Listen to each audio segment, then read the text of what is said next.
बाळा आई मला दे ना खायला. कार्तिक स्वामी म्हणजे आई मला पण दे.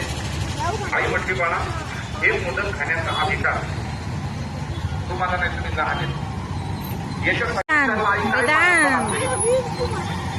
कार्तिक देखो तुम्हारा करी याच्यासाठी पृथ्वी प्रदक्षिणेचं पुण्य जवळ असावं लागतं आणि ज्याच्याकडे पृथ्वी प्रदक्षिणेचं पुण्य त्याला हा मोदक खाण्याचा अधिकार आहे. कारण तो वेदांतचा महारथ आहे ना, त्या सामान्य मोदक आहे का, वेदांताचा महारथ आहे. हे पुण्य त्या ठिकाणी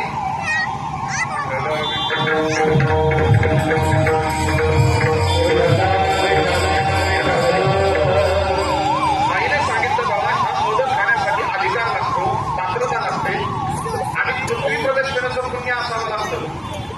म्हणजे आई ठीक आहे ना, पृथ्वी प्रदक्षिणेचं पुण्य मिळाल्यावर तू देणार ना मोदक, देणार ना बाबा तुमच्यासाठी. तर मग आईनं गणपती बाप्पानं कार्तिक स्वामीने ठरवलं पृथ्वी प्रदक्षिणा करायची. 2 वेळा पृथ्वी प्रदक्षिणा आधी गणपती बाप्पांच्या गणेश पुराणामध्ये अग्रपूजेचा मान गणपती बाप्पांना मिळाला तो पृथ्वी प्रदक्षिणेच्या पुण्यानं आणि मोदक सुद्धा मिळाला तो पृथ्वी प्रदक्षिणेच्या पुण्यानं. आणि ज्यावेळेस गणपती बाप्पा कार्तिक स्वामी आपली वाहनं घेऊन निघाले, कार्तिक स्वामीने आपली गाडी काढली समोर आणि गणपती बाप्पाने आपली रिक्षा सुंदरावरती बसून निघाल्यानंतर गणपती बाप्पा बुद्धीचं